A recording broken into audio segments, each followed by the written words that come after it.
Welcome everyone to the Kerala TA Meetup. I'm Maria Velankani and I'm thrilled to be your host today along with my co-host Prafulla. We are so excited to bring together this incredible community of talent acquisition professionals. This event is proudly hosted by the I Am a Recruiter community, a platform dedicated to empowering and connecting TA professionals across India. Whether you are to learn, share insights, or expand your network, you're in the right place. So today we have an exciting lined up sessions filled with practical takeaway, expert discussion, and fresh perspectives on ever evolving world of recruitment. So let's dive in, engage, and make the most of this experience together. So once again, a very warm welcome to all of you. Let's get started. Let's go to the slides. Now that we have the stage set up, let's take a look at what's stored in for today. So we'll start with the introduction to I Am a Recruiter community by Prafulla, and I will walk you through how the momentum started and what we aim to achieve. To set the tone, we have an ice-breaking session to get everyone warmed up and engaged. Next, we have Bharathi,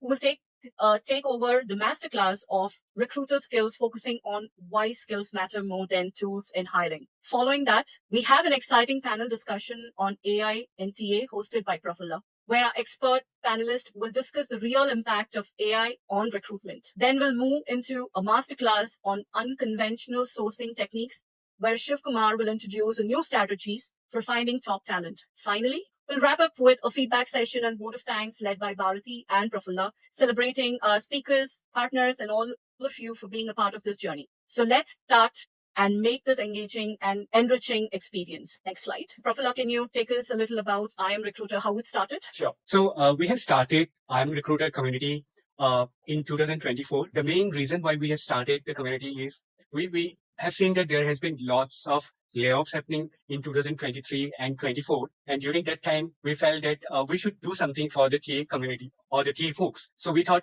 what best we can do. So we tried to attend lots of different events, different HR meetups and other things. So we saw that there is a gap because we don't have any TA community, right? So in that time, we thought of building a community by a TA professionals for TA professionals, right? So we wanted to create a safe space for all the talent acquisition professionals so that they can feel like home, where they can share things with each other, share their experiences, their learnings, their challenges, so that we all can come together in one platform, help each other to grow.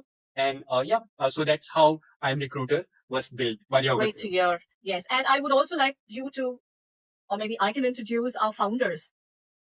So we have Niharika Naidu, a co-founder of IR, a visionary leader. So Niharika has been an instrumental in shaping IR's mission. With a deep understanding of the talent acquisition landscape, she believes in empowering recruiters through sharing knowledge and strong networking. We have Bharathi Vijayappa, who's a co-founder of IR, a strategic thinker and an industry expert. So Bharathi brings years of recruitment experience to IR.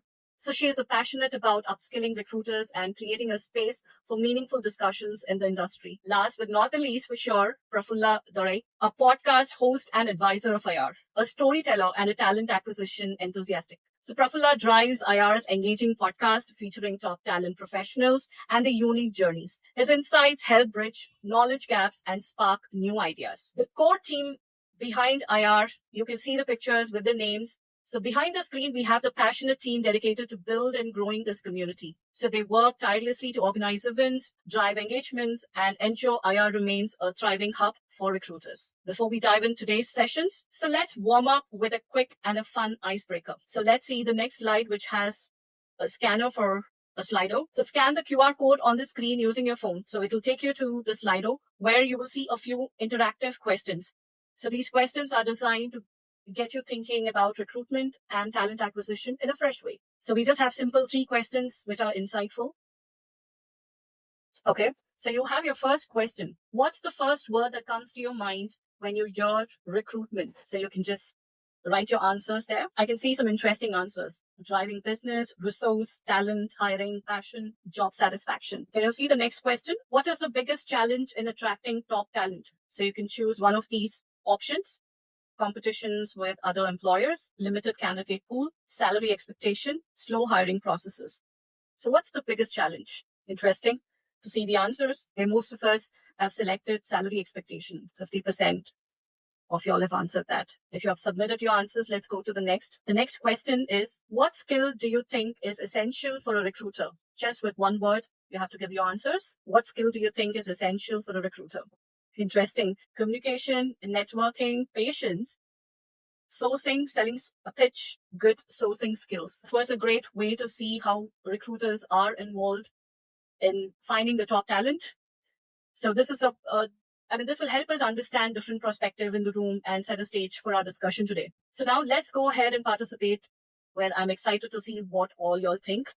So we will see the next presentation. So what we have just seen is the word cloud and a pool results that will give us a great insight point for today's discussion. So it highlights the common challenges, key skills, and a collective mindset around talent acquisition. So these insights will serve as a great foundation as we deep dive into today's topics. So before that, let's have another crack the code recruitment edition. So I'm sure y'all will love to play this too. So kindly scan the code. Okay, so let's check things out before our next session with a quick words crumbled challenge. So these words are all related to sourcing. A little hint for y'all. Okay, let me know once you're ready. So use the code QR code to enter your answers on Slido. So you have your first scrambled word. So what is the correct word that you could see? Okay. The second one, third one, great. Some great answers are coming in. So I see some sorting pros in the house. All right. So let's reveal the first scrambled word was networking. I hope all of you got the right answer. The second one was sourcing. And the last one was, so if you all got all the answers right, let's clap for ourselves. So fantastic job, everyone. Now that we're all warmed up, so let's move on to our next exciting session. So now we request Prafulla to welcome our speaker for the skill over tools. Sure. Thanks, Maria. So we all have heard that many of time recruiters talk about skills, many of time recruiters talk about tools, right? But how to become a top recruiter, right? We all think about that question some or the other time, right? So to deep dive in this particular topic, in this competitive world, we thought someone who have experience being a recruiter in the industry for almost 20 plus years. So she have her own consulting firm. She's an entrepreneur. She's a recruiter. She is a great mentor as well. So we thought, let us bring her to talk about skills over tools and how to become a top recruiter. So welcome, Bharti. So we are really excited to see and hear from you about this particular topic, how to become a top recruiter, skills over tools. Over to you, Bharti. Thank you, Prafulla. That was really a very beautiful introduction. Thanks for that. So welcome to you all to the first session, what we are doing with the Kerala recruiters. So being an afternoon, I wanted to start my presentation and discuss about this topic on skills over tool with a story that keeps reminding me always when I have a challenge. I mean, I want to ask if there are any marathon runners in the session today. Can you just type yes or raise your hands? I want to tell a story of a marathon runner, which is a great metaphor for the session that we have today. This was way back in 1960. There was an Ethiopian marathon runner by name Abib Bikala. So, I mean, he had done fantastic preparation to run the marathon, and he came to the spot where the marathon was starting and waiting for the event sponsor to give him a pair of shoes. I mean, the time that the event sponsor came and then handed him over the shoes, Bikila had a very, very big surprise of the day. He had a shoes which was completely misfitting for him. All of us know how shoe is important for a marathon runner, right? Without a proper shoes, it's quite difficult to participate and run a marathon for which he had done a preparation for a very, very long time. And this was one of his dream to win this marathon race. What did Bikila did? So Bikila just stood there, took a deep breath and said I'm going to run barefoot. So running a barefoot, we all know how discomfort it is even to walk, right? And running a marathon is much more, you might come across an injury, hurt, everything. But still, I mean, Bikila was very, very determined that he wanted to run this race and win this marathon was a long run of 26.2 miles, not a short one. I mean, we know, right? When we take this kind of a decision, what is the kind of the sound or the noise or the comments that we get everywhere. But then to surprise them all, Bikila not only won the race, he won the gold medal, and also he set a new world record of closing this marathon in just 2 hours, 15 minutes and 16.2 seconds. So what is the story? What is it we as a recruiter can learn from Bikila's story? Bikila's unparalleled skills, discipline of running a marathon for a long period of time, and his determination to win this race, right? So, I mean, here it was not any gears, not really any fancy shoes, anything that support Vikila to make this record. It was sheer skills, strategy, and the determination to win this race. The reason that I wanted to tell this story in this today's session is because many a time when I'm mentoring the recruiters, many a time, a lot of recruiters tell my company is not having this tool, that tool. If I had a LinkedIn premium, I could have really sourced the recruiter, the dream candidate in a short period of time. But my dear fellow recruiters, there is a lot of things we can do with the skills what we have with the limited tools that the organization or we as a recruiter has. So let's deep dive into how we can bang on our skills and then use the tools at its best. Can we move to the next slide, Siddharth? Yeah. So the first thing, as a recruiter, one of the things very, very important for a recruiter, how many ever years that you are in the industry or you are just a newbie, curiosity is the seed for a recruiter, which will help you to really thrive in this recruitment world. So research, the more we go in depth doing the research about the requirement that we want to work on, right? It starts right from the company. For which company are we recruiting? For which project are we recruiting, right? Creating the persona of the candidates comes through the research. Sit with the hiring manager, deep dive into the organization, business, right?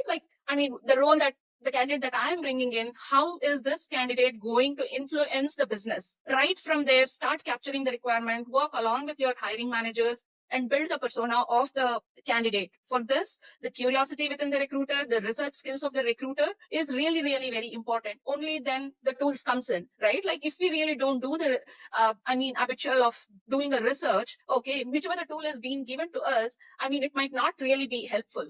It is a lot more than that. With the tools that we have, the way that we write the Boolean search. When most of us, there are a lot of experienced recruiter who are there with me in this session. When we earlier started, we used to write our Boolean search. We did not add any tool which can throw out the Boolean strings to us. Writing that Boolean strings is the core skill of a recruiter, which I feel none of us have to lose that. So that next one, the previous, yeah. So here is as a recruiter, as I said, curiosity is that one of the things. From curiosity, we do the research. Once we are doing the research, we need to plan our approach. How are we going to identify the candidate that my hiring manager would love to meet or would love to offer? Then once we develop the persona of the candidate, we start building the strategy on how to reach this dream candidate. We might have LinkedIn, we might have any other job boards, which is that particular platform which can help us to identify those candidate. Is it on the Google? The X-ray search is going to help us to develop that. Today we have n number of tools. Once we don't plan it and understand which is the tool which is going to help us to identify any particular candidate, we will get overwhelmed with the tool what we have. So plan the strategy for how to approach the candidate, nullify on different tools that what you have. At the end of the day, when you are working on a new requirement, the way that I work, when I come across a new requirement or a new client, I track my result on every day. I spent about 2 hours on LinkedIn. What is the kind of the profile that I got? What was the quality of the profile that I got?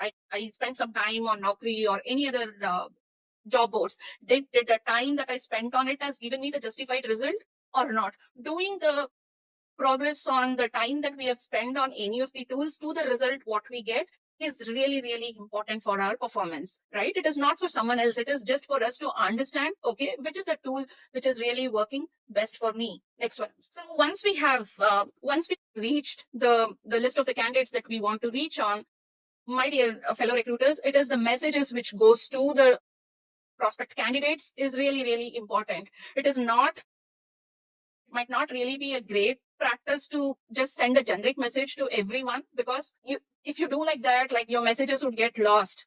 Maybe not every time you want to hire 100 people. It might be the top 5 people that you want to hire. To get the top 5 candidates, depending on the research strategy that you have implemented, it might not be more than 20 to 30 candidates that you need to send out the emails. So writing a personalized email for each candidate, making them to feel that, okay, hey, this message is being drafted to me because I see there is a lot of correlation to the skills, the projects, and the place that I come from is matching with the message that this recruiter has written. personalizing the message with the different tools that we have today is quite easier. But then doing that personal touch, going that extra mile, taking that 5 minutes extra, drafting that particular message is really important. Don't just write a generic message and then send out to everyone. I mean, you might be able to get a reply from a few candidates. Not really, many a time it might not really be your day and you might miss out on some of the top talent. So messaging is one of the very, very important skill that the recruiter needs to have. Next one, Siddharth. Yeah, the main business that we recruiters are in is people business. I mean, we are the bridge between the organization and the candidate. So, I mean, communication is something which is the hardcore skill of a recruiter, right? Whatever we want to communicate either to the hiring managers or to the candidates, it has to be very, very clear and concise on what is it we are going to talk about. Anytime like you pick a requirement, even today, even after 20 years, I mean, my first call for that particular requirement to a candidate would not be a best one. I mean, at least like 2 or 3 calls or maximum 5 calls you do, then you get your elevator pitch right? So clearly communicating and not really taking much of your time. Either on a message or on a call is just less than 40 seconds or 30 seconds. If you don't really grab the attention of the candidate, he will tell you, hey, I'm busy. Why don't you drop me an email? I'll come back to you. You might lose it. So the 30 seconds, you really need to have a lot of positive words about the organization and about the skill that actually relates to the candidate and make him to feel that, okay, this requirement is for me. And then he'll tell, okay, tell me more. Is this company here? So developing a communication where we can speak very clearly and concisely to the candidates is very important. On the other hand, we have our internal stakeholders with the hiring manager. All of us know, however best we are, we really have to be very, very smart when we are trying to make our hiring managers understand the challenges or the point that we want to communicate. It is not just that we have to, a top recruiter is not a person who can actually just communicate to the candidate orally. It is also listening is one of the topmost skill for a recruiter. Many a time I've seen recruiters who just keep on talking and they give less opportunity for a candidate to speak. But only when you allow the other person to speak and then listen to them, there is a lot more points that you get. And when it becomes easy for you to judge, okay, is this the candidate that I have to go through? Or if it is with an internal stakeholder, okay, how to make this the stakeholder understand about the challenges that I go through or the support that I need from them. So active listening is one more top skill the recruiters need to understand. With all this is building relationships. Recruiters are the bridges. Recruiters are the brand ambassadors. So it is not, any tool cannot take over that human skill from us to build the relationship with the different stakeholders that we have. Next one's that. Negotiation. Many a time, negotiation is really misinterpreted by many of them. And sometimes the recruiters or the hiring managers celebrates, okay, I got this candidate. I had 10 lakhs of budget, but still I was able to convince the candidate for 6 lakhs and then I brought him. That's not really a negotiation, right? Like paying someone, underpaying someone and then bringing them is not the time to celebrate, right? So paying the candidates, it is not at the candidate level that we have to negotiate. It is also with the hiring manager, making them to understand what is the market value of the X skills candidate that we want to bring in. Talk to them with the data, right? It is, today, like all of us know, even if we pay 1 CR package till nth moment, cannot really guarantee that, okay, that this candidate is going to join. So it is a combination of everything, right? Like understanding, okay, why this candidate, you put yourself with the candidate shoes and then understand, if I am a candidate, will I join this company for this opportunity, for this package? And then you need to build a data line for the hiring manager. If they really want this candidate, okay, this is the value of this guy in the market with the data that we have. And also negotiate with the hiring manager and the leadership team to understand if they really want this candidate, they really need to pay this because this is his market value. And also we all, everyday story we know, right? Candidates come to us with crazy numbers. Okay, I want 100% right. I want 150% right. Making the candidate also grounded, telling that it is not just the money that is really very important. Of course, money is really very important for all of us, but that is not the only reason why you need to join this organization. There is much more than this. Managing both internal and external stakeholders, negotiating with them with the right data point, not really celebrating for bringing in someone with the lower numbers, and also we need to develop that skill where the hiring managers. So all these things comes when we really work on the different skills that I spoke before, right from the research to speaking to different candidates, understanding the surveys from the market, and then bringing those data points into the negotiation. All of us know that money cannot really be a big change maker for us. It should not be the only parameter why someone should join us. The last slide. Yeah. So this is something which I have been able to do it, and I want many of all my fellow recruiters to follow that. Don't just be a postmaster or just be a stakeholder where you can take the orders and then pass it on to someone. Be in the driver's seat of the entire recruitment function.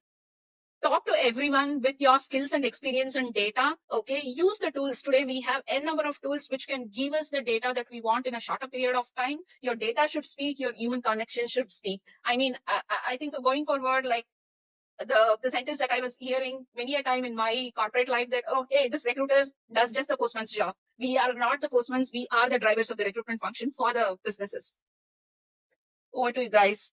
If you have any questions. Yes. So, Bharti, I think definitely you have covered lots of good points. But one thing which I see is, like, we as a recruiter, right, sometimes are so much engaged with our delivery, we try to forget what's important, right? Whatever you have mentioned the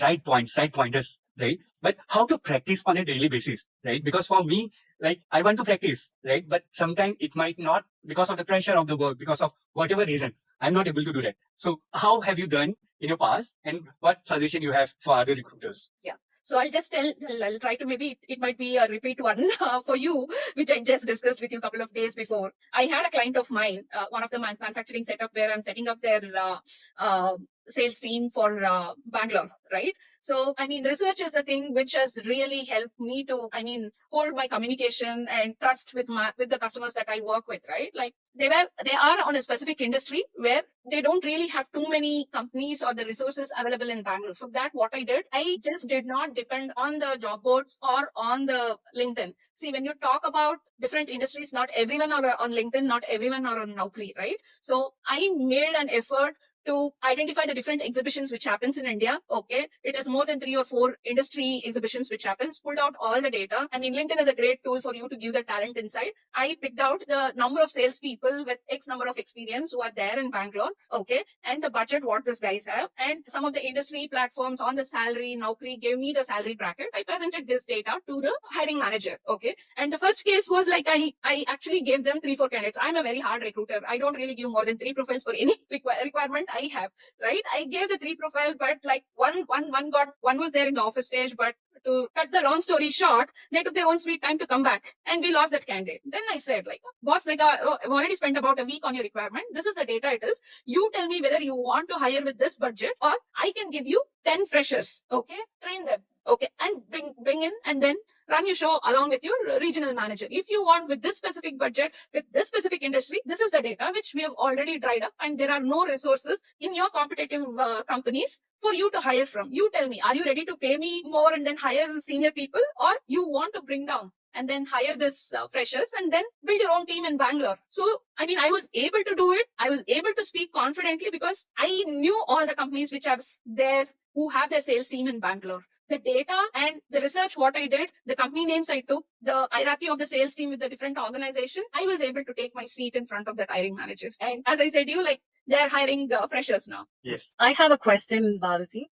This must be a little funny. Recruiters are like detectives, right? So always searching for the perfect candidate. But sometimes it feels like we are chasing a ghost. So can you share a trickiest hiring challenge you have faced and how you cracked the case? I mean, I myself, Mariam, many a time, one of my skill that I'm still trying to improve, and I've told to Prafulla also, I am a perfectionist. And many a time, like, I try to find the best candidate because, I mean, I don't want to compromise. Only when I get satisfied, okay, this is the guy that will get the offer, only then I'm going to present it. But then, like, over a period of time, each profile I start to have today, like how the AI tools are able to give us a percentage match for that particular job description, mentally through my different parameters, I start to rate the profiles and then present it. So this is a skill many a time, I think so. Since you're also telling, like, I'm able to echo you, and this is one of the skill which we really need to learn on, Maria.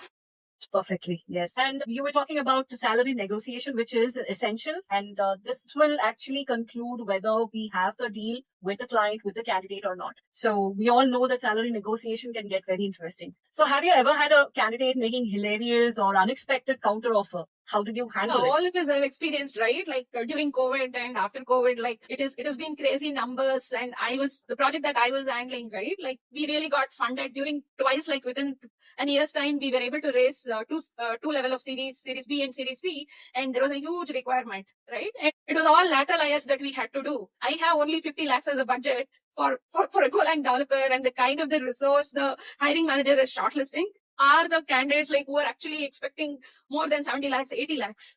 Right? I was really in a challenge, and I actually had a conversation with the hiring manager. See, your panels are expecting someone who wants 70, 80, and you just have the budget of 50, 55. What should I do? Then, I mean, one of the things the hiring manager that I was working with, he said, "Hey, Bharti, I mean, this is a budget what I have. I don't want any of these candidates just to come to me for the salary. We are a growth-based startup, and I'm ready to compensate them with the ESOPs that we are going to offer, and the experience that they are going to get working along with me is great." I mean, again, this is a debatable topic. Okay, this is the everyday story everyone will tell, right? But then, like, there are cases where, as a recruiter, since I was knowing what kind of project this candidate is supposed to work on, okay, I was able to tell about the project right from the first call. And one of the thing that I really learned working with Chetan and Uptix, the managing director of Uptix, we were doing a negotiation in the very first call, in the discovery call. Someone who is not within that budget, I mean, we were not at all processing, and we were grounding the candidate that this is what it is. Okay, if you are able to get that particular rating, you would be able to fit in there.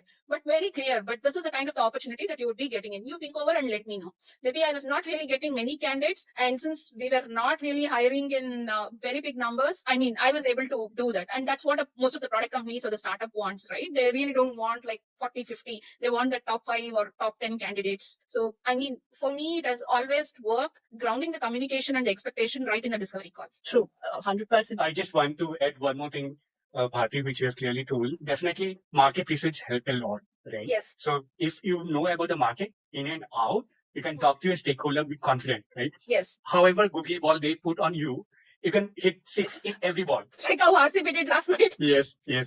So I think market research you have correctly told, right? Yeah, That is, I mean, once you are confident, you can answer any question. yeah. And I mean, when you really talk confidently with those data, right, the person sitting on the other side will also value what you're telling. Yes. And just to add to that, I mean, it is not all, I mean, we are like the mediators trying to convince with the budget, with our clients, as well as negotiating the salary within the budget with our candidates, right? So I'm sure most of you all can relate that at times we might have also gone to a level of discussing with a candidate why it is important for them to take this project, not just keeping the salary or negotiation in mind. Yeah. So I'm sure most of us might have closed or done placements of candidates who have gone below than what they were expecting, but still happy in the project or completed their project now. So, I mean, that is what is the essence of recruitment. It is not just, okay, I am doing a placement. It is like, no, finding joy both the ends. From the client side, they get best candidate for the role, and even the candidate, they are happy engaging themselves with the projects or in the job. So I'm glad that I'm in this profession. Yeah. Yes. So thank you, Bharti. I think it was a very, very needed discussion. I think definitely with lots of competition going on in the market, with lots of layoffs happening side by side in pockets, right? Definitely we have to stand out among all the recruiters. And with the things which you have suggested, definitely we need to follow certain things, practice them for daily purposes and other things. Then accordingly, we might move ahead in our career. Thank you, Prafulla. So thank you so much, Bharti. So that was a wonderful session. Looking forward for more session in future. Maria, you have anything to share for Bharti? No, I mean, I would say that whatever pointers that were Bharati was talking about, I could relate it. And yes, being in this profession, we all go through a lot of ups and downs, a lot of challenges, but yet we don't treat this as a job. So we treat this with passion. So we love connecting people with their profession, with their jobs, and helping everyone find a source of income that can support them financially also.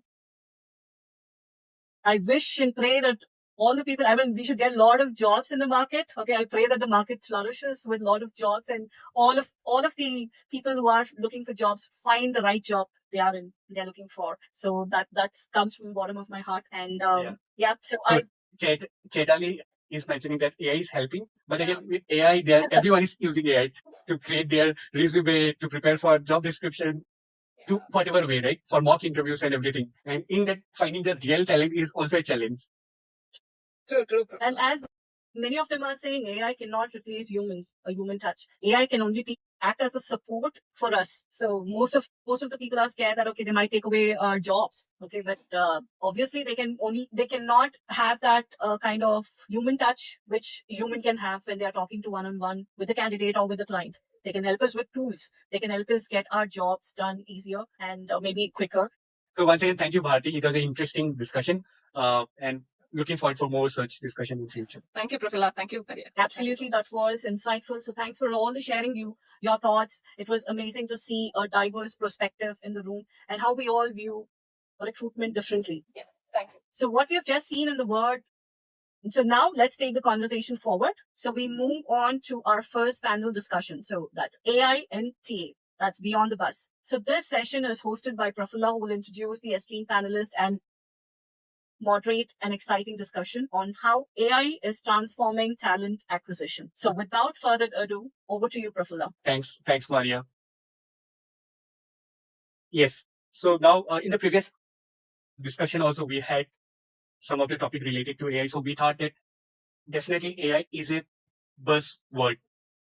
So everyone is talking about AI, right? Even the recruiters, business stakeholders, entrepreneurs, founders, everyone is talking about AI. So we thought that as a team, so why can't we talk more and more about AI? Like how it is transforming talent acquisition in various aspects, right? So to talk on those lines, we thought to invite two very great personality. One is Hari, who is co-founder of Tidy Hire. So welcome, Hari. We are really excited to have you in our panel discussion. And next is Archit, who is co-founder of HireStep.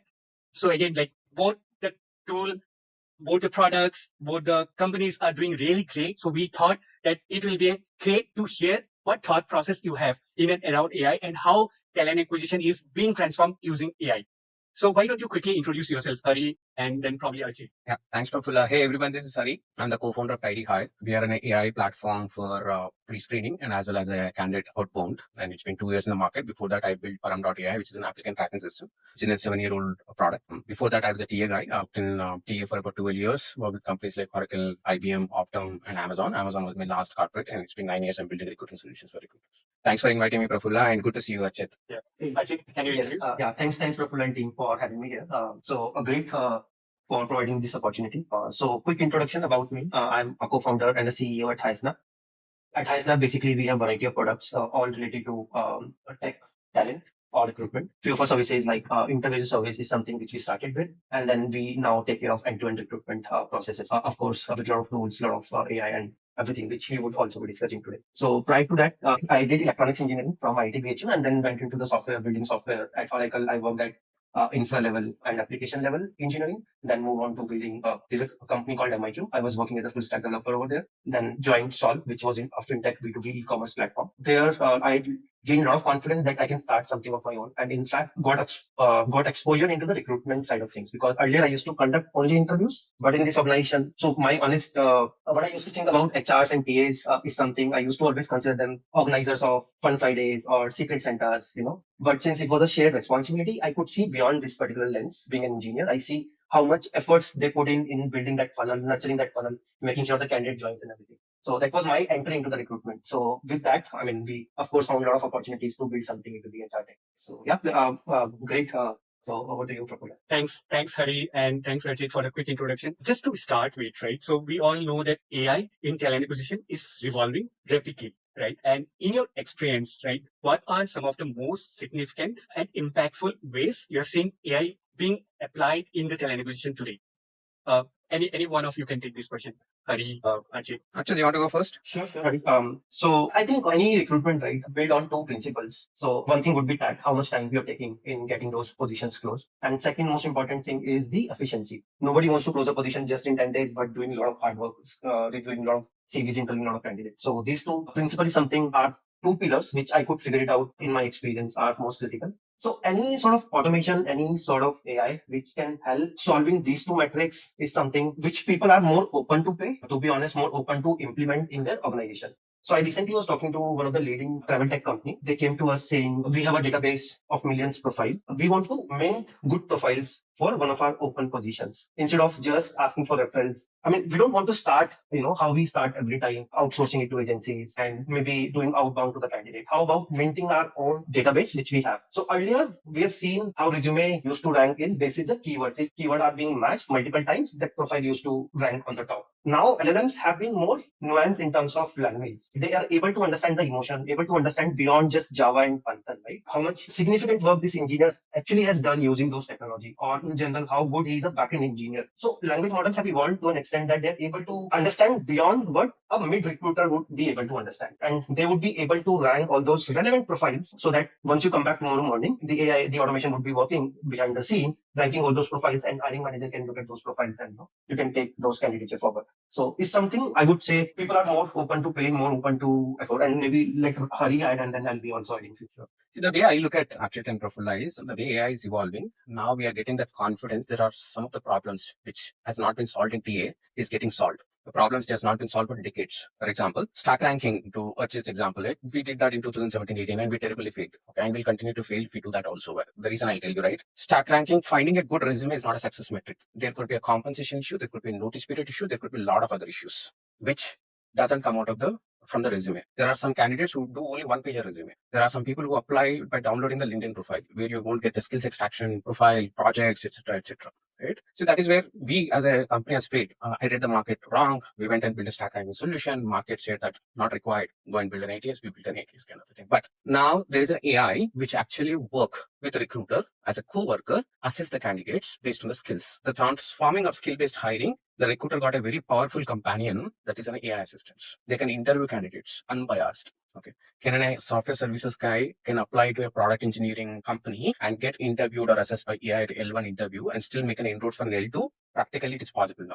Previously, when I was at an Amazon, if I submit a candidate from Infosys or TCS or Wipro for an SD1 and SD2 role, it's a reject. Hiring manager says no, right? But today, a recruiter can go back to hiring manager and say that, hey, you know what? We have evaluated these candidates. These candidates are technically good. They have a good problem solving, data structure, computer science fundamentals, and we have also assessed on system level design. Never happened that a recruiter go and have this conversation with the hiring manager in last my 2 decades of experience. Today, that is possible. We have AI just doing an interview as good as humans doing it, unbiased, role assist, and that is a great weapon to a recruiter. Now they can stack rank the candidates based on the skills assessment, which is 6 months back, it looked very distant, far and impossible. In the last 6 months, things have changed. The way AI is evolving, I think a lot of unsolved problems will get solved in the next 6 to 12 months, and the things will evolve. That is what my opinion.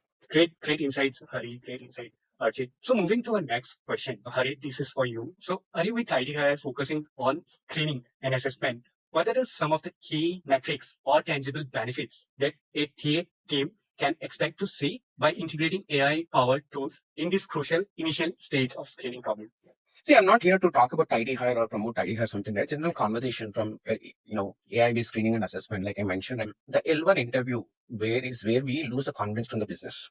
We have to do Saturday events, we have to do hackathons, we have to do walk-in events, and then viewers always, they hide from recruiters, right? I remember when I was chasing L1 interviews, they used to hide from us, this guy will catch me and ask me to do the interview, some candidate submission, feedback, whatever it is.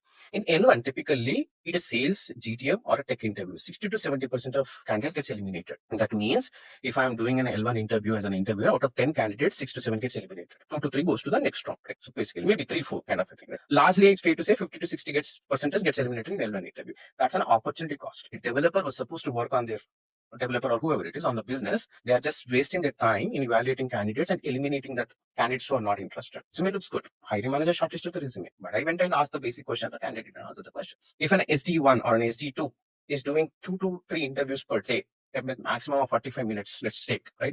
In a week, they do 10 interviews, 10 into 45 minutes means typically 5 hours of productivity lasts, almost a day productivity. The salary of that SD2 of that particular day has gone completely waste. So this is called opportunity cost. Nobody measures that. It doesn't come in cost to hire. It doesn't come in time to hire. It doesn't come anywhere. Nobody talks about it. That is where business gets frustrated with the recruiting teams, right? So what we try to do is we wanted to enable the recruiters. Or there are a lot of other platforms, AI-based platforms, my peers, competition, colleagues, whoever is doing this business, they are working to help recruiters go to the business to save that opportunity cost, reduce the efforts to hire people. You go to the hiring manager with the data of skill-based analysis or an assessment. I like this candidate not because he's worked in XYZ company, which is a top-notch company or a top college. No, I am proposing this candidate based on this is the evaluation, these are the parameters, this is the criteria, this is our hiring patterns, and it matches to our hiring patterns. Recruiter talking their review meetings or weekly review meetings and having a conversation with hiring manager or interviewer with the data is what we are trying to solve. So that's where the AI assessments comes into the picture. So recently, I have also tried to see one of your panel discussion, where you got Ria, one of the AI assistant from Tidy Hire, right? So can you also tell how it's trying to help the recruiters and how it can solve some of these problems which we are discussing? Yeah, exactly. See, the point which we trying to solve is that eliminate that L1 interviews, the one which I've talking about, the opportunity cost, or having it interviewers do 10 to 12 interviews to pick up 3-4 candidates to go to L2, then L2 will become 2, then L3 HR interview, then you make an offer kind of thing. We wanted to cut down the time drastically, right? It could be a video interviews or a voice assistant, whatever it is, right? So we have built a solution, 2 types of solution. One is for a sales and GTM roles. There are some roles which require some multi-language skills. There are some roles which requires a deeper experience in B2B selling, software selling, solution selling, etc. That we do the L1 pre-screening. And from the tech perspective, mostly it's in a video assessment where the candidates can come and take the assessment. We give that summary of what the candidate expertise is all about, and which they can take to the hiring manager, propose or present 5 candidates or 6 candidates, top candidates they've identified, and make those interviews. But there are still this thing that people still say that who are those candidates who take interviews with AI? My response is always who are the candidates who said no to the AI? Show me those candidates. The world has evolved so much that developers use the code which is written by AI. What is the harm or wrong in getting interviewed by AI? It's just super smart now, right? So that's what it is. But basically, we were trying to help recruiters. They do L1 with the help of agents, not to bother the business. Yeah. Interesting. So even I was also going through one of the company. So what I was trying to do is I was also trying to experiment different tools, and there are lots of different companies in and around. So we thought, why can't we experiment with some of the tools? So there was similar kind of company who helped in assessing in the initial round of screening through AI. Right? Instead of you just upload the job description, upload the resumes, and AI will do end-to-end thing, like starting from screening, starting to stake rank, then probably it will also try to reach out to the candidates to schedule the call, and finally it try to share detailed feedback whether the discussion they have had, and is it aligned with the job description, is it aligned what was mentioned in the resume. It was a good observation, and plus the solution which we saw was very helpful for the recruiters. It saved lots of time. Nice. And now recruiters can do lots of different things as well. Yeah. So Archit, do you have any thought on this particular question, focusing on screening and assessment as well? 100%. In fact, I do strongly agree that that it's just 1 or 2 years away that we'll have full-fledged AI recruiter, maybe a smart recruitment coordinator who has experience in handling queries, right? Would be able to maybe work on 15 different roles. AI, in fact, has reduced a lot of barriers. Though I don't come from the recruitment background as such professionally, but suppose if I'm a tech recruiter, somebody gives me a healthcare role to handle in US, it takes hardly 1 or 2 days for me, to use some AI, ChatGPT, to learn about the market, do all those market intelligence research, which geography to target, where, all those things, just whatever doubts I have in my mind, put that across, get that download, understand, discuss with one person who is in that field and sort it. So AI has reduced a lot of barrier in terms of opportunities, in terms of domains, my own expertise, given that you have an interest to explore those tools. So if you're able to handle the AI well, so the sky is the limit. In fact, one of our internal recruiter, what she does before she does once she look at the CV, looks great, she put it across to the ChatGPT. Simple. Get the score. She's written the LLM based on that role. Should not be job hopper, should be from product companies, has solid experience in Golang in past few years. Whatever you want to write, get that score. If it is screen, then you take it ahead. So people have come with their own use case. People have started adopting AI in their own use case.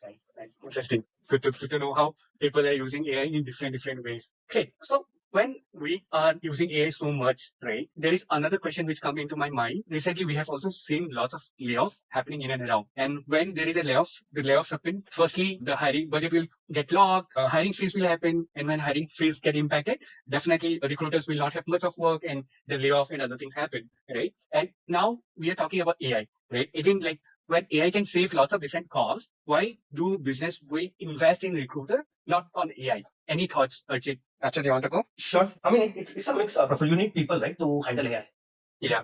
AI doesn't run by its own. Until now, we don't have an agent which can, just write a prompt and running it across. Even to write that prompt, you need some stakeholder to manage that. And that's why in my previous comment, I mentioned a smart recruitment coordinator. So see, I mean, we cannot ignore the reality. 80% of the recruiters would not be able to leverage Excel well, Google Sheet well.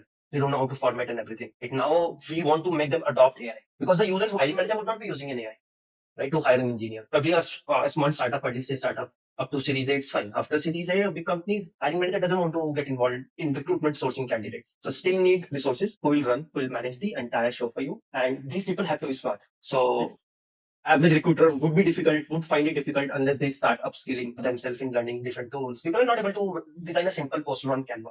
How much time does it take? Sign up and then format just change all that. So that adoption has to happen. The tools, simple tools adoption has to happen. So yeah, maybe Hari can add to this. It's a very interesting question.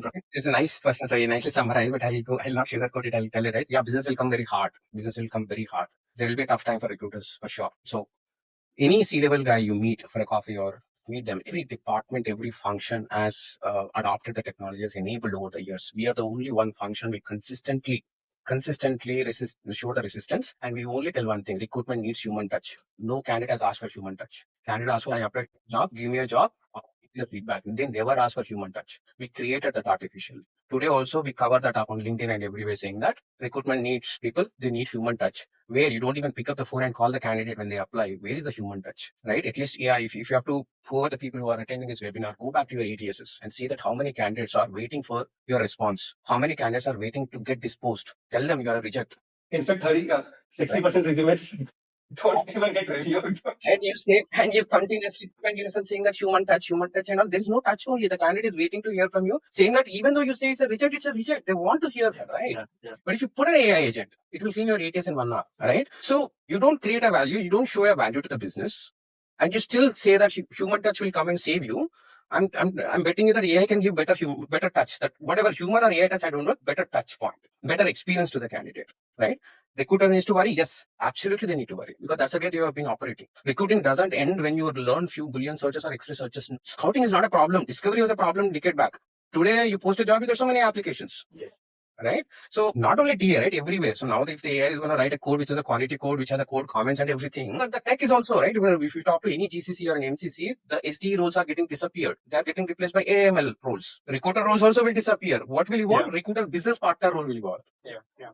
Right? So if you don't understand this transformation of TA to TA BP, you will get lost. The jobs, right? So, you will get layoff. You will continue to hear the layoff stories or something. But I would say this is the time where we see that our role is evolving. We are also becoming a very partnering role. We have a lot of technology that we can also sit on par with the hiring managers on the table and discuss. It's not that hiring managers, you take your laptop with your Excel sheet, you plug in, you show them the Excel sheet, and now all the Excel sheet numbers are cooked. We know that, right? And whenever that L1 column comes, L2 column comes, offer decline, you say that you become an emotional when the candidate declines the offer, but you don't even look back and say that when the candidate applied, what experience they have gone through the interview process, nobody looks at it. You still come and complain on the compensation ranges.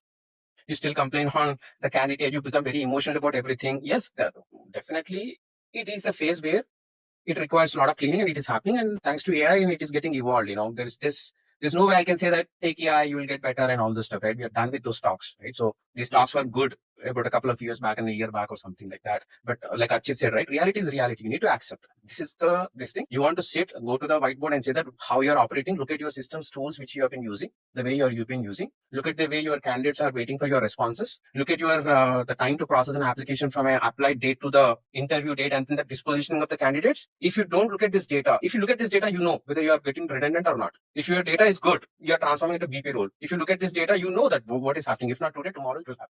And also, I've seen, working with, just to add what Hari has mentioned, and we work with most of the leading product companies based out of India. So what I've seen, recruiters in those companies are completely blocked by hiring managers or techies who are, for example, conducting interviews, feedbacks, after feedbacks, debriefing, all that, right? And in fact, this is one side of the story. Recruiters are blocked by the hiring manager. And now if you go back to hiring managers, ask them, they're totally frustrated by the recruiters. They're not very happy. They're not able to understand the role. It's very difficult, for him or her to explain the difference between DevOps and SRE. If you ask a simple question to a recruiter, right? What's the difference between a React.js and a JavaScript? 30-40% tech recruiters will fail on this question. Absolutely. So they also need to upskill in the recruitment. They need to truly understand what they're hiring for, right? Apart from partnering with the business and understanding the role well. Absolutely, like Archit mentioned, right? Hiring manager never asked for that human touch or whatever touch, right? Hiring manager always asked for, okay, I have a role. You understand what is the business need for this role, what I'm looking at. Come back to me with the qualified candidates. Don't waste my interview's bandwidth. We are here to hire because business suffers if you don't hire people on time,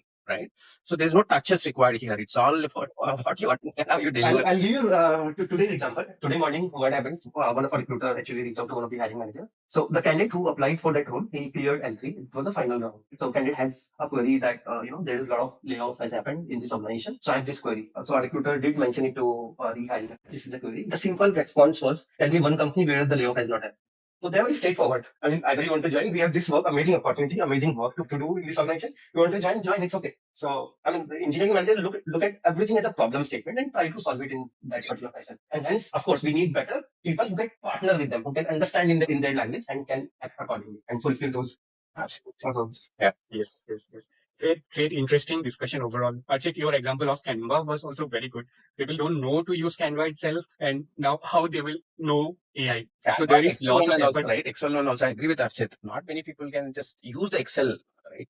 Put some simple formulas and all those stuff, right? And don't even go to their Excel data. It's all first one. Based on our convenience, based on the hiring manager mode, based on the progress, right? We keep working on the number. All those hiring review meeting numbers, you can't just trust. And business knows that. It's all first. Yeah. And definitely the point which you have mentioned about the touch point, definitely human touch. Definitely there are no human touch as well, right? Just hardly few candidates we are talking to, right? The top, probably they will put the keywords, find top few candidates. Even they don't position the candidates which they are not talking to. So there is no human touch. I think definitely the AI are doing much better thing compared to the recruiter's touch point. So which is a good point. So one, you have a candidate you fundamentally believe in. You go and profiling the candidate to the business, getting that interview slot for a candidate. He's the touch point we're talking about here. It's not that, hey, how are you feeling better or not and all. It's not about what is your current compensation, expected compensation, notice period, tuck, I picked up this profile, open my email box, dear hiring manager, please find attached resumes, tuck, I attached 10 resumes, shoot. The hiring manager will sleep on the resumes because he knows that there's no concrete thing which he can refer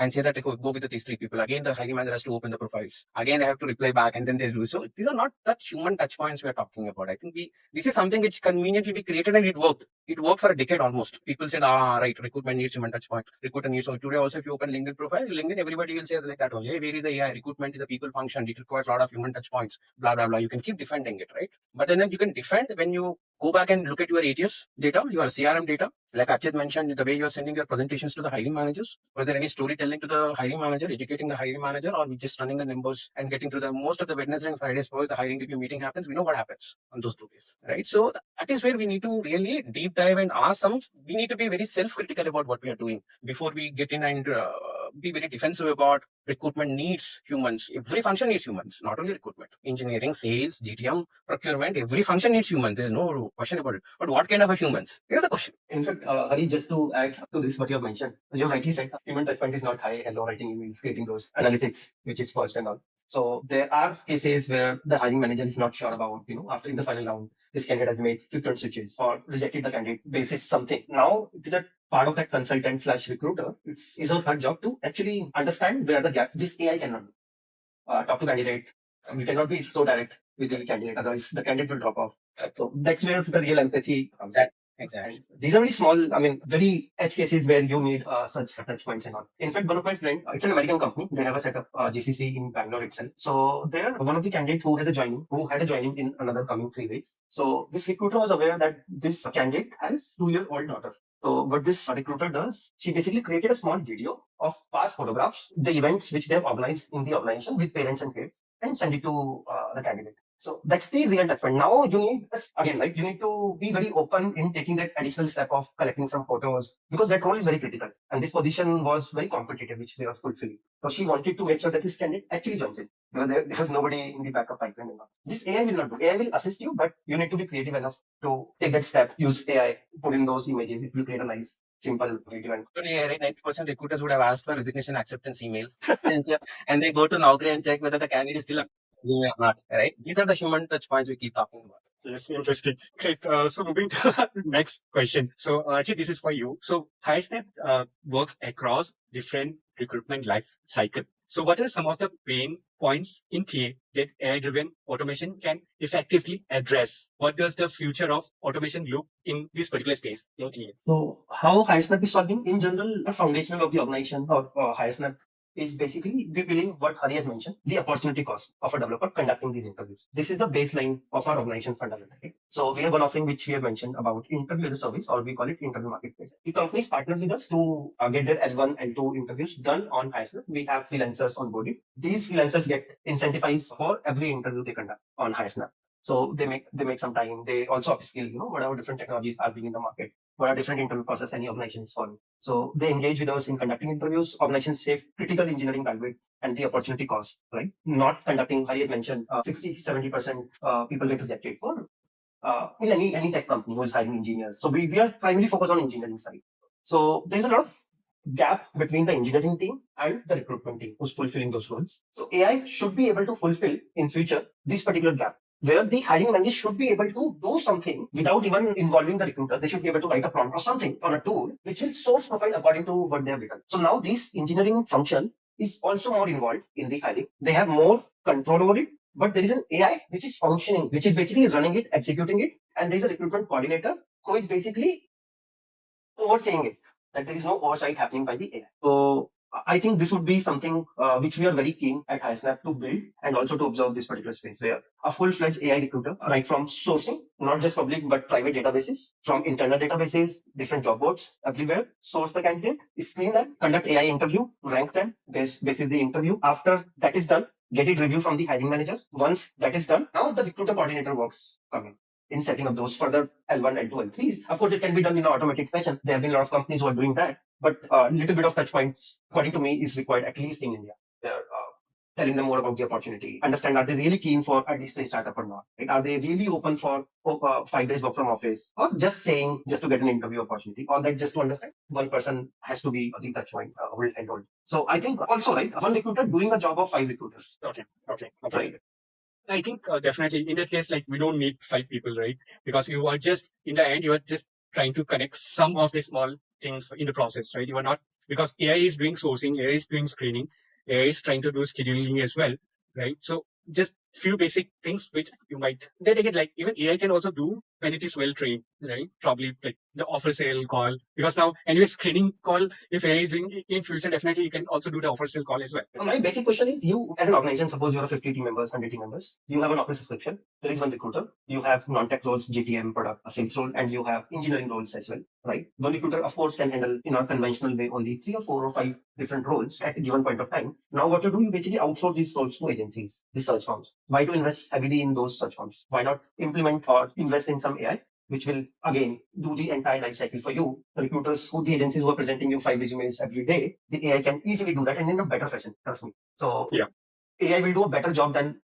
5 years old recruiter. They'll be able to screen better for candidate. Will be able to present them better. So this is my view. I don't know. Maybe Hari can add. Have you any thought, any view you have from Completely agree. in general? One point is introduce your AI to the intake meeting also. So one of the most important aspect of recruiting is the intake meeting. When the role gets open, you go and ask the hiring manager why, 5 whys. Then you come and solve how you will source, how will you close the positions, right? That is where a lot of recruiters doesn't even value the hiring manager intake meetings, right? Way back when I was at an Amazon 2014, 15, I'm talking about, right? So the hiring manager used to open an SD3 requisition. I need to hire SD3. Then SD3 and principal engineer used to handle by the 18. We have a separate 18. Now they still have 18, right? 18 recruiter used to send a scoping document to the hiring manager. Fill this, why do you need SD3? Explain me why you need SD. All the recs used to downgrade to SD2. And that used to come to my art. I used to hate 18. Why are you sending scoping document? All the recs are getting downgraded. But that is the right way to do it. Ask the business, why are you hiring? What is the impact they're going to do? Who are your ideal developers which I can benchmark, right? So trust me, I have not come across a recruitment. I left recruiting. I've been building recruitment solution, but most of my colleagues, peers, we have a recruiter team and all those stuff. I've not seen any recruiter who really talks the importance of the hiring manager intake meeting yet. Maybe 1, 2 I come across kind of a thing. That is an extremely important step which people miss. Nobody questions or challenges the hiring manager, right? So why do you need this role? This could be this. Why do you need this much of experience? You need this much of experience. You know, I'll open LinkedIn and show you some of the profiles with a less than experience or doing similar kind of a work kind of a thing, right? Doesn't happen. I think you ask me from intake meeting to onboarding a candidate, AI will do a fabulous job. Trust me, better than most of us. It is doing. When is the last time ChatGPT disappointed you, Prafulla? No, I think not. When is the Because last it time is you learning recruiter every day. disappointed you? Yeah.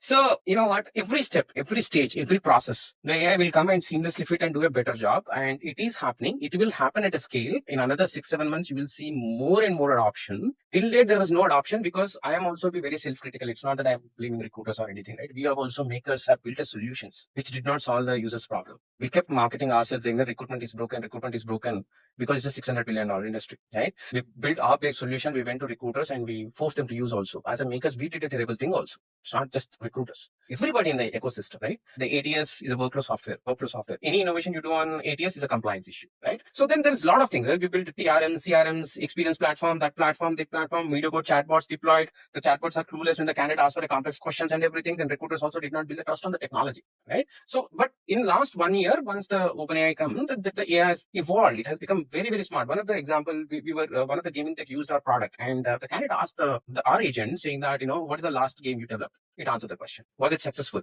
It said these many downloads, so it is reasonably successful. Is it mobile or console? It's both.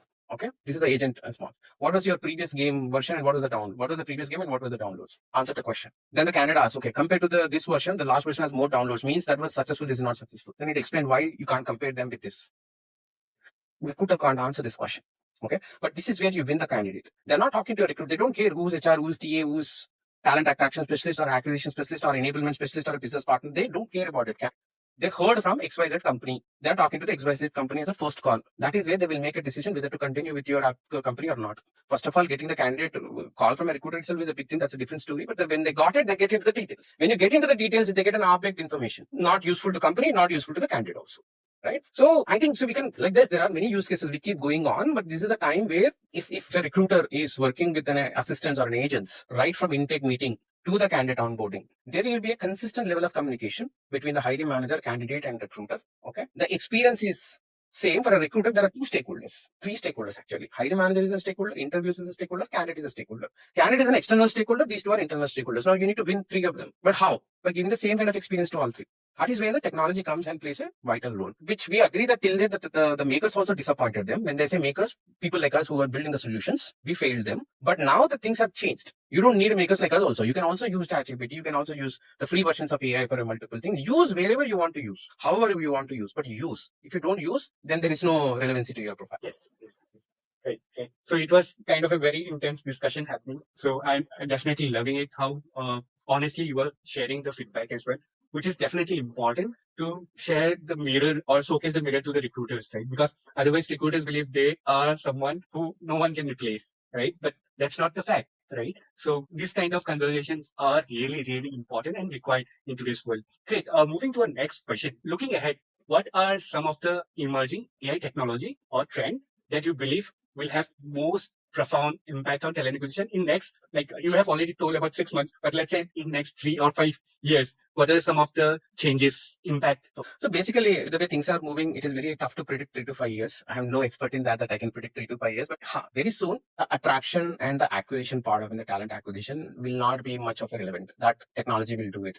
Business advisory part will still remain relevant. Advisory, when I say advisory to business, advisory to the candidate also. That will still remain very relevant and which will evolve as a very strong. Like for example, executive search is there, right? So you don't find them in the portals, you don't find them in LinkedIn. They are very busy. You have to go network with them, nurture with them, somehow break the contact, somehow pick up the phone, somehow talk to the candidate. These AI and tech will not go there and do that kind of a talk, right? So when you do a senior level leadership hiring and executive hiring, you need to sell the company philosophy, values, and then you profile them to our leadership, set up the interview loop, and each and every interview loop needs a special attention, special experience because you're dealing with a senior talent or something like that. Then with AI, you are getting a lot of information and insights to the market, right? About your competitor information, how they are hiring, what they are hiring, the talent intelligence part of it. That is where you need to go to the business and say that, hey, this is how we need to structure our team. If someone says, this I told in Fiesta, actually, I'm not sure if you remember that. If someone comes to and say that I need 50 people, recruiter looks at 50. Nobody looks at need. First, the need to be double underlined. That is where your job exists today. Whoever looks 50, we don't need you. So whoever looks at need, that is an advisory part of it. Why do you need 50? What kind of people you are looking at? What stage of a product we are? What stage of a, if it is a services, what stage of a company we are? Are we at 0 to 1, 1 to 10, 10 to 100? No recruiter works with the status of the company. Never happens that, right? So you need to really go and tell them that, okay, can we look at this as an alternate skill? We can have lesser compensation, or maybe the availability is more in this location, or we can do a split of this. This is very tough to hire. The need needs to be addressed. You need to help the founder or any business leader that how you hire, why you hire, and you need to partner with them and make them understand. Okay.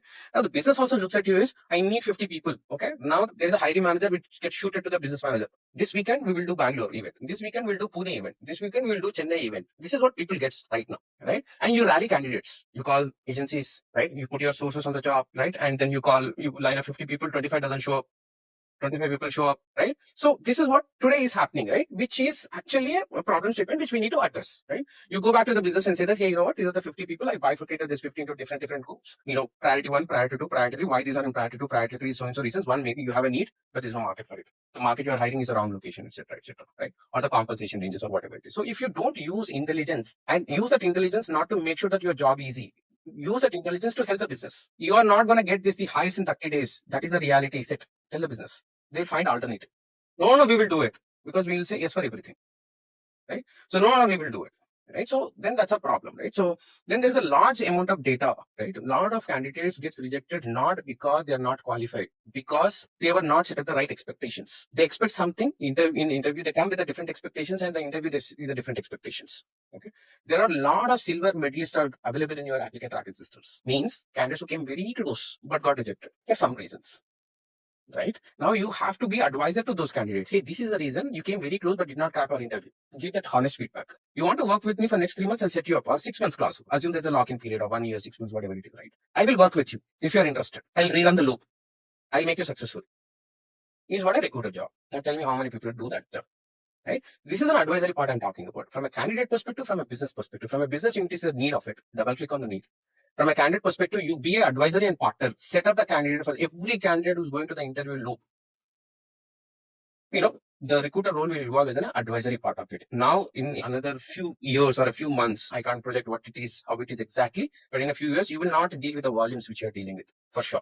The curation screening will happen through AI. Okay, AI will give you the candidates. If you give them the persona, they will give you the candidates. You tell them to evaluate on the skills, they will evaluate on the skills, right? Agents will evaluate on them. Then they'll give you the candidate profiling. Now, you need to take this profiling and go to the business and advise the business how to hire, how to structure the competencies, loops, experience, and everything. And then you make them into win-win situation kind of a thing. Right? This role will strongly evolve. Be you are an agency recruiter, be you are an in-house recruiter. Now the roles will become standardized. Everyone will become a consultant or an advisory kind of a thing. Rest all what we have been doing, things which will get eliminated eventually. So that I see happening in 12 to 18 months.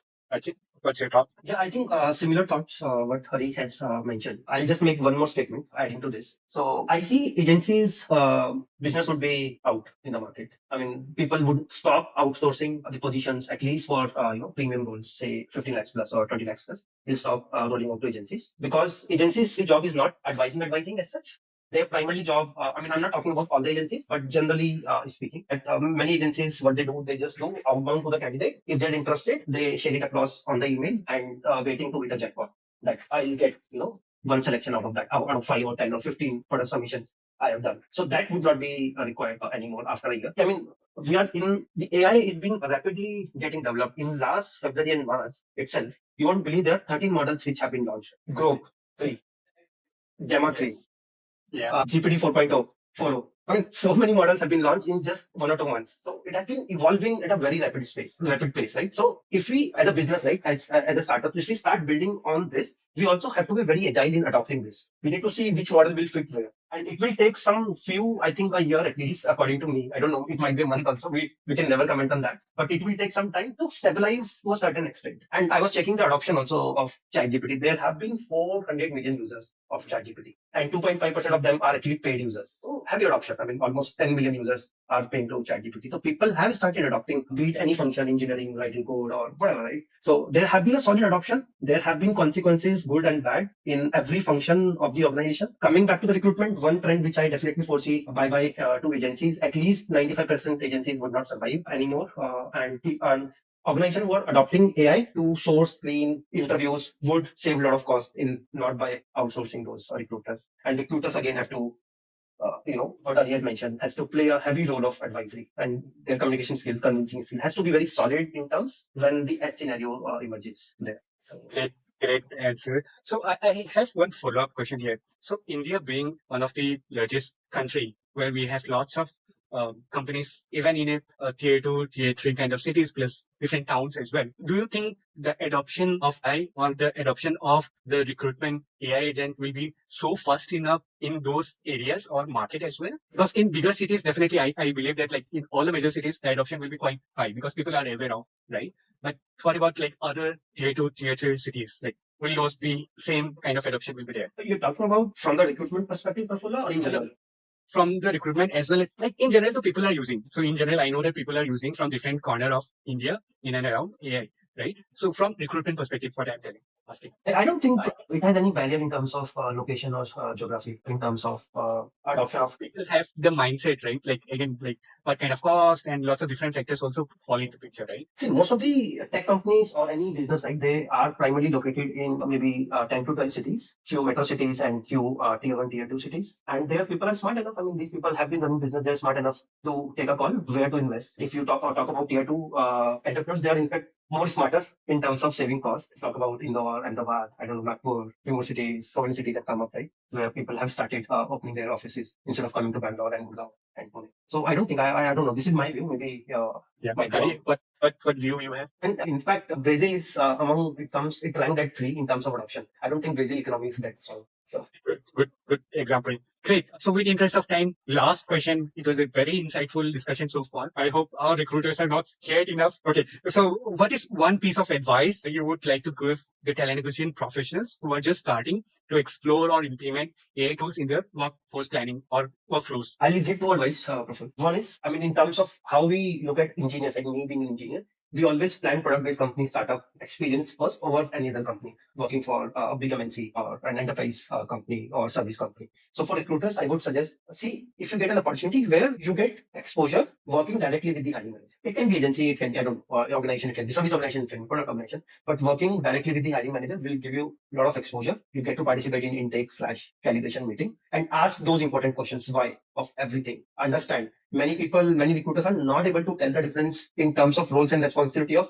SD3 versus SD1. Many recruiters feel that. Understand, learn those nuances because hiring manager will invest in you if you're curious enough to. Because these engineers have this tendency of giving gyan. So you'll get a lot of gyan and you'll be able to learn at a very fast pace. This is one. Second, I would say start skilling yourself. Start investing some time. It can be as simple as suppose you're facing a problem of not able to screen so many profiles or there have been resumes on WhatsApp, on emails, on ATS, where to look at, right? How to keep track of all those applications coming in inbound. So take it as a problem and discuss with maybe developers whom you have placed in past how to solve this problem. Solve it. What would be the result? Make it an attempt to solve this problem. So start investing, learning, not just AI, simple tools, automations, triggering your strategical mind as well, not just making calls. Recruitment is not get a piece of paper, start making calls, and then keep sharing the profile. It is beyond this. It involves a lot of strategy, a lot of planning, a lot of, I would say in development also, I generally say 50% you should plan how you should write your code, design your code. 30% is only the implementation, and 20% is your debugging and everything, right? So invest time in strategy. That 50% is important. So I don't know. This is my view. Sure. Thanks. Hari, what's your thought? Yeah. Sure. Great piece of advice, Archit and Hari. So I think with interest of time, you would say that it was a great discussion.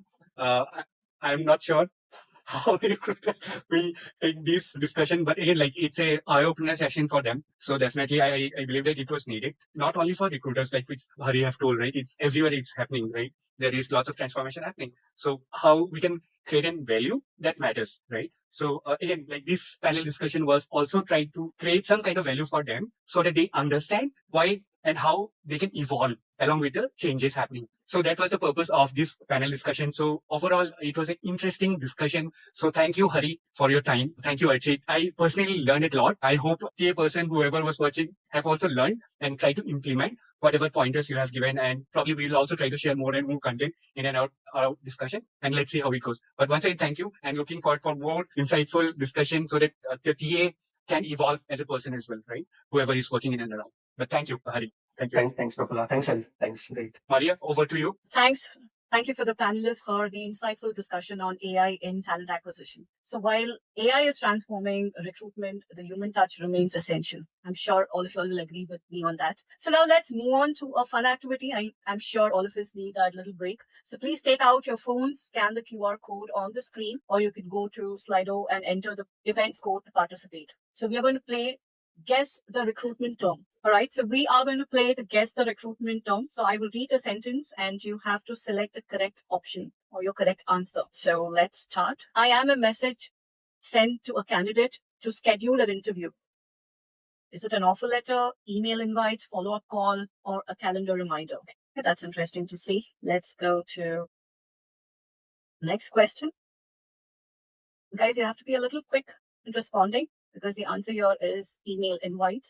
So the next question is, I am a conversation where the recruiter and the candidate get to know each other. Cold call, interview, job posting. Let's see the last option, background check. Okay, let's see the answer. Well, somehow the answer is interview. The third question, I am India's largest job portal where recruiters and job seekers connect. Guys, India's largest job portal. Wow. I'm sure all of you all have got this answer. It's Naukri.com. Fantastic. All right. The next question, I assist recruiters in drafting emails, job description, and even interview questions using AI. Who am I? I'm sure after these sessions, you will get the right answer. Yes, it is ChatGPT. Right. Good job, guys. Next, I help track applications through different hiring stages. Track applications. CRM, Excel sheet, ATS, Outlook. ATS. That's good. Two more answers, and this is our leaderboard. So we have Seth who is leading with MK, then Bharati and Somi. Okay, let's move on to another question. I give recruiters extra details about a job before they start sourcing. Extra details. Is it job description, interview note, resume, or reference check? Okay, this is the last question. I give recruiters, I am a professional digital resume and networking space. This must be easy for all. Professional digital resume and a network space. LinkedIn, absolutely right. LinkedIn is the answer. So good job, Siddharth. I think you got 6 out of 7. Mike also with 6 out of 7. Sony 5 out of 7. Bharati 5 out of 7. Prafulla 5 out of 7. So I hope you all had fun playing this a little icebreaker. So guys, time for the masterclass, Unconventional Sourcing Techniques. So to lead the session, please welcome Shivkumar, Gurram, founder. I think Siv is just joining. Just Okay, sure. So we'll wait. Meanwhile. Yeah, I think Siv is joining. Just 2 minutes, everyone. So we can utilize this 2 minutes in having an interaction session with the audience. So if anybody has any questions or they would like to share anything that they liked about the sessions which happened so far. So it's open to all. Yeah, I mean, Maria, I think Siv is there. Hey, Prafulla. Hey, Maria. Hey, Siv. Hi, How Shiva. are you? Yes. Awesome. All good. All right. So it's time for the masterclass, Unconventional Sourcing Techniques. So Okay. to lead the session, so please welcome Shivkumar Gurram, the founder of Sourcing Express, who will share some innovation sourcing strategies with us today. So over to you, Shiva. Thank you. So, gang, what do you want to learn today in sourcing? I was about to say all what you have. Yeah, we had a very intense discussion previously, mostly related to AI. And now I think our recruiters might be scared enough. So, like, if you can help us understand about some of the different tactics which can make them stand out of the crowd. Got it. How much time do we have? I think you have easily like 20, 30. 20 to 30 minutes? Yes. Okay. Yes. Let them share something with them, which is not so advanced, which is just the basic of it. But I think if they take this learning, then this will help them across their career, either in the finding the jobs, either in finding the candidates. I think that is something which I can share in a quick span of 20 to 30 minutes and which will stay with them forever, as well as it will give them the very good benefits in returns. So to start with, let me ask you one question first. What is the best LinkedIn? Okay, LinkedIn in-mail response rate, average in-mail response rate. Industry's average in-mail response rate, the paid version using a LinkedIn recruiter. We use LinkedIn recruiter, we send in-mails out there. And what is the response rate from in-mails that we send using LinkedIn recruiter? The best industry response rate, which also includes not interested. Yeah, Bharti have mentioned 42. Probably I believe somewhere between 30 to 40%. That means I send an email to 100 people and I'm getting a responses of 30, 40 people. Yeah. Okay, fine. I send the mass mail to 100 profiles on Naukri. How many responses I receive? I think Naukri is much better compared to me. Okay. Earlier, I don't know now. So average industry response rate of LinkedIn recruiter, the best LinkedIn response rate is basically 30%. And if your response rate drops below 13%, then LinkedIn will not allow you to send a mass mail also. It will hold you for a month and it will say first increase your response rate beyond 13% so that you can send a mass mail on a LinkedIn email. But otherwise, have you ever experienced that using LinkedIn email, using LinkedIn Recruiter, you sent 100 emails and you received 40 responses or even 30 responses, which include yes, no? Raise hands, please. Anyone ever experienced? I never I think very experienced. less. Yeah, very less. Yeah. Very less, right? What if I tell you the way? First of all, definitely we'll go over the sourcing on LinkedIn, going beyond the 5 operator and 6 keyword limitation. And then how do we reach out to anyone and everyone on LinkedIn without even being connected? And the best part, the trick which we're going to share over here to send messages to the candidates, in that the response rate you're going to experience is, I would say, nowhere less than 60 to 70%, 72 hours. And the least response time is few seconds. I would not even say minutes, is few seconds. That's what I've been experiencing while across the board I'm training. All right. Excited to start, team? Yes. Yes, of course. So let me share my screen. All right. Can you see my screen, team? Yes. Let's start over the LinkedIn because we just have another 15 to 20 minutes, so that I would like to take it in a very quick manner. Let's say I'm hiring for full stack engineers. I'll say let's do this and JavaScript and AWS and React. Okay. Boom, we did not get results because we have gone over the limitation of 5 operators and 6 keywords on LinkedIn. Like here, if you see what I mean by 5 operator, 1 operator, which is A and D, and 2 operator, 3 operator, 4 operator, 5 operator, and 6 operator. But if I remove just 1 additional operator, so I have 1 operator, 2 operator, 3 operator, 4 operator, and 5 operator. All right. If I keep like that, I get the results. But the moment I go beyond 5 operator and 6 keywords, I'm gone. I don't get any results. But let's go. So React. And all right, I enter, and that's it. I don't see any result. So first trick we're going to learn today, how do you overcome the limitation of 5 operator and 6 keyword on a free version of LinkedIn? You don't even have to go with a paid version on a free version of LinkedIn. So what I do, first rule, every single keyword gets into double quotation, whether it is a single keyword or a phrase. Every single keyword gets into double quotation. Every keyword gets into double quotation. A and D and completely goes off. Second rule. Third rule, space before or remains as it is. Space after or goes off. Again, A and D and completely goes off. Every single keyword gets into double quotation, and space before or remains as it is. Space after or goes off. All right. And then I enter. I got the results. So we went beyond 5 operator and 6 keyword limitation. And like this, I can go up to 40, 45 keywords, where the first rule, A and D and completely goes off. Second rule, every single keyword remains in the double quotation. And the third rule, space before or remains as it is, and space after or completely goes off. Any doubts, any questions here? I think good. Yeah. We are good? Yes. Okay. And we just seen that we have just overcome the limitation of 5 operator and 6 keyword limitation. All right. Now I just click on people. Now I go to location. Let's say Karnataka. All right. Now let's say I want only from tier 1 institutes. So there are so many filters over there, but we are actually ignoring it. We are not using all the filters to its maximum potential. So let me say, I'll just go here, select this. So this is a drop down feature where we can select as many schools as possible in a drop down. We can go up to 100 schools and universities as well. But generally, we don't use this beautiful feature, which is available for absolutely for free of cost. Why? Because we like only paying, then only use it. If it is available for free, we don't really like it. We don't really use it. But I generally use it. I really like it. All the freebies. Mostly IITs I've taken. I'll take BETS, I'll take Willow, I'll take TS, I'll take all NITs. Just in interest of time, I'll just move on. Let me just select 2, 3 more and show results. So now I get all this full stack guys or the front end guys from Karnataka, and that too from tier 1 institutes. Okay, as I mentioned, here you can go even up to 100 institute, but just in interest of time, I went up to 23 institute and shown you, which is beautiful feature just available over there only for you to use it for absolutely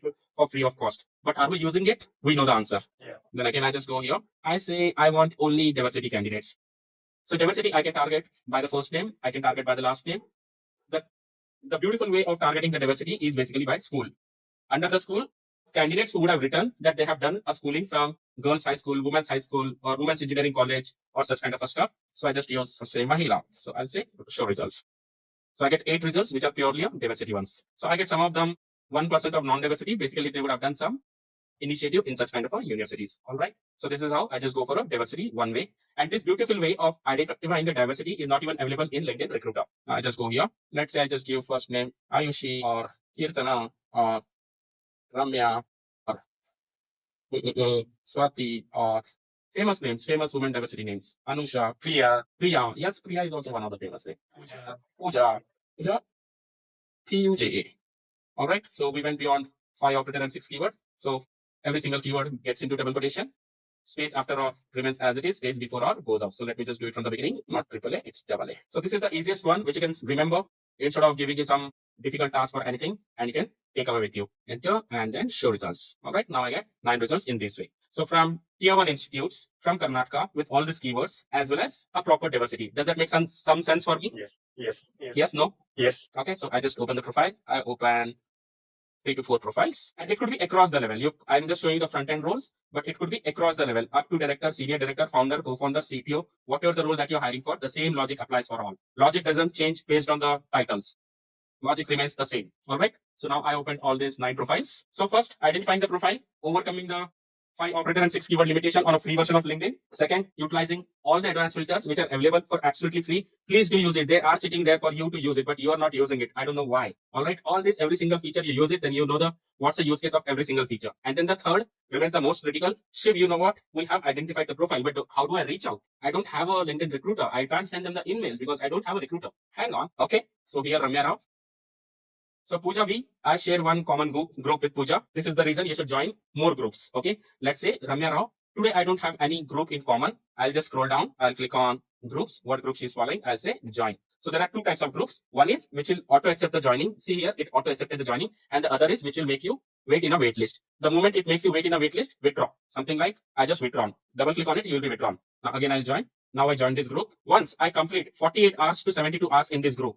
Earlier it was 24 hours. First it was 12 hours. Every night 12 o'clock the data used to get refreshed. First it was 12 o'clock, 12 hours. Then it become 24 hours. Then it become 48 hours. Now the clock is of a 72 hours. Once if I'm older in this group for more than 72 hours, like this is the group I share with her, which is a common group. I'm older more than 72 hours in this group. So I open this group link separately. I copy her name. I just go to group. I'm in this group. I'll click on show all. Pooja.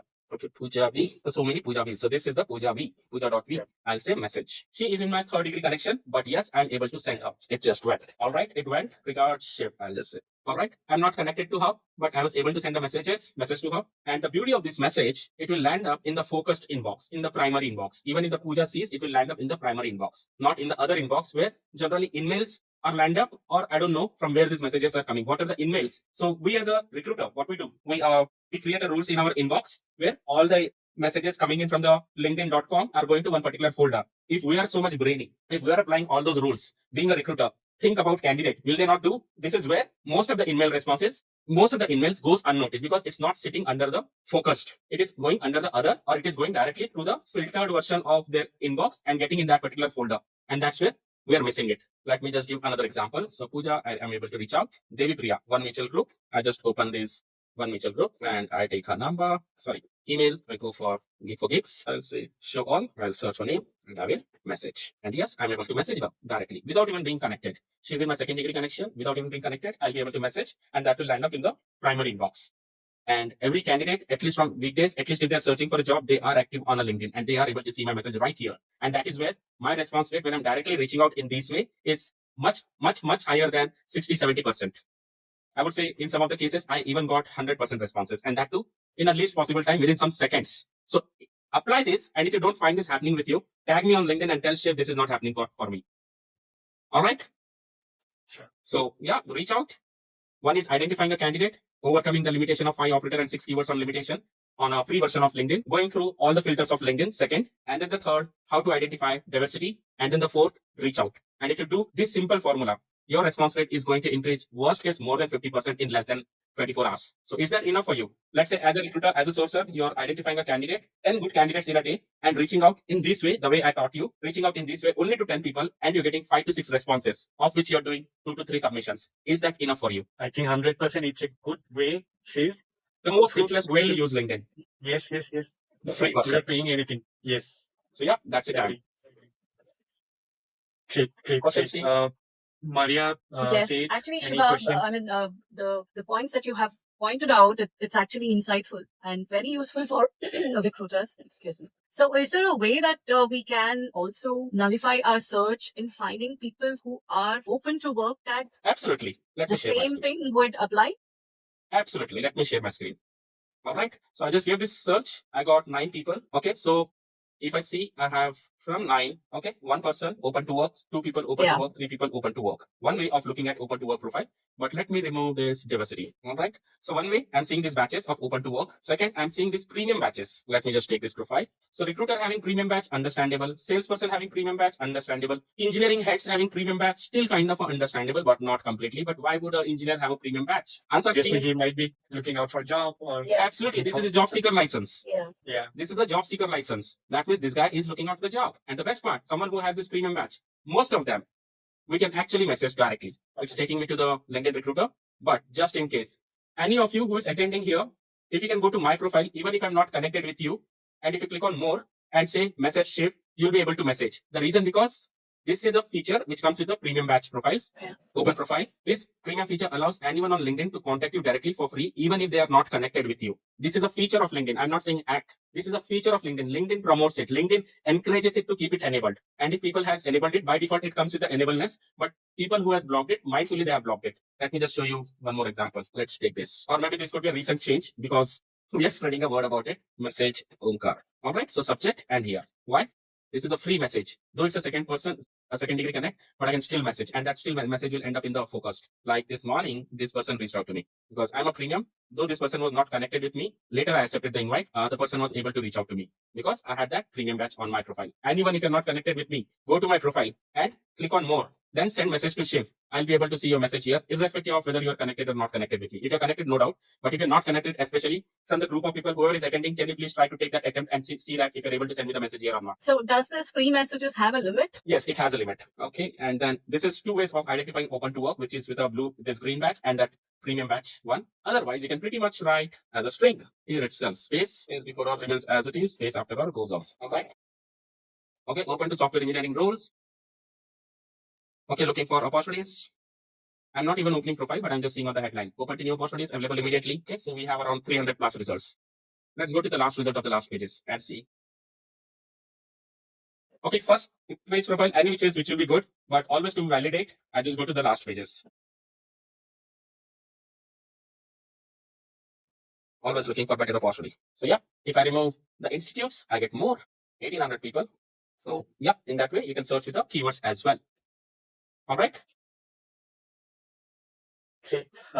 Definitely, it was very helpful for me. Steve. I personally learned some of the very new tactics without using premium version of LinkedIn, right? That to free of cost, right? Absolutely. And there are many other different techniques which Save is basically helping recruiters. So if you are interested to learn more, definitely he's the right person. He's a mentor, he's a coach. So he's trying to help lots of recruiters to upskill themselves. And as a community, we believe to upskill recruiters, right? And that's the reason we reach out to Save so that he can come and he can showcase what he has been doing. And this is some of the just basic things which you have taught. There are more advanced things. Trust me, Prafulla, these basic things are only the most effective things which my entire team uses till date. We don't have even any recruiter, nothing. That works perfectly awesome. It's just that we need to completely have a trust in the system that it will work. So yeah, that's it from my end. Great. Thank you. Maria, anything you want to share? No, I just wanted to say that it was a wonderful session and a huge thanks to Shivkumar for sharing these. I mean, it sounded easy, but yeah, most of us don't use it, and I'm sure people are not aware of it also, that LinkedIn is not a very difficult task to source resumes for, which you have made it easier for us. So thanks a lot for your techniques that you have taught us today. And we look forward for more such. In case if anybody wants to reach out, they can openly reach out on LinkedIn or maybe through contact, they can directly reach out to you. Thanks, Thank you so much. Thank you. Bye-bye. Thank you. Bye. We would like to take a moment to express our gratitude to everyone who made this TA meetup a success. Thank you. Thanks, everyone. Bye. Thank you. Bye, Shiv. So to do the honors, I now like to invite Bharati and Prafulla to deliver the vote of thanks, and over to them. Thank you. Bharti, if you're there, please, can you come? Yeah. It was Okay. really a power loaded session on a weekend. Thanks to all the amazing speakers that we had. Thanks a lot for Archit to help the recruiters.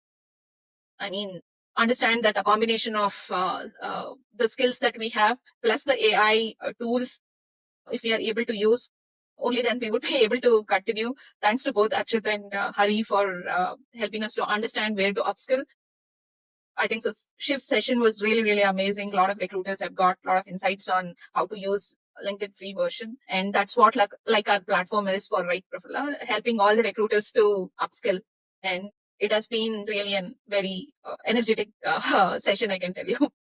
Yeah. Thanks to everyone. The audience were also equally participating in the session. Thanks to everyone. So before winding up, I would also like to thank our co-founder Bharti for her session, because even she had delivered a great session where how you can become a top recruiters. It's not just skills, right? It's just not tools, right? It's a combination of both. And she have also delivered some of the very insightful details as well. So thank you, Bharti. And I would also like to thank Maria, who was our host plus co-host, and plus in our backend, we have Siddharth, who has been helping us with all the technical stuff.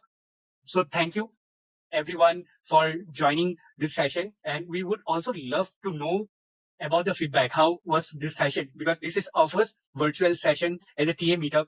We have done previously TA meetup in person. In virtual, this is our first time we are trying to do something different. Lots of knowledge session we have included in these. So please try to scan and share your feedback, and looking forward for more and more insightful sessions for you, and to how we can upscale and grow as a community by helping you grow in your career, right? So this is the scan, this is the QR code. Feel free to scan and share your feedback, and it will help us a lot to grow as a community. As a community, we are currently available in YouTube. So if you can scan this QR code, you can go to YouTube, and we are also available in LinkedIn. If you scan the LinkedIn QR code, you will be added, or you can follow us in our LinkedIn page. And we as a community are also available in WhatsApp group. So we have almost 1,000 plus recruiters available in our WhatsApp group. So if you want to join our WhatsApp group, please scan this QR code. Plus, you can also join I'm a Recruiter website, so which will allow you to have all the updates going to your email ID and all on a weekly basis, right? For the different things we have been doing. So if you use this QR code, you can go and register as a I'm a Recruiter community member. So with this, it's time to wind up. But overall, I think from our end, we tried our best to deliver whatever little we know, and looking forward for more things. Maria, Bharti, if you want to add something, feel free. Thank you. Yes. Thank you so much, everyone, winding up today's TA meetup. Thank you, one and all. And we'll wait to meet again. Till then, bye. Yeah. Siddharth, you were telling something. Sorry. Okay. Great to have you, Siddharth, as well. Yeah. Bye, all the TA folks and the community member. Looking forward to see you in our next session, which is next month. And please feel free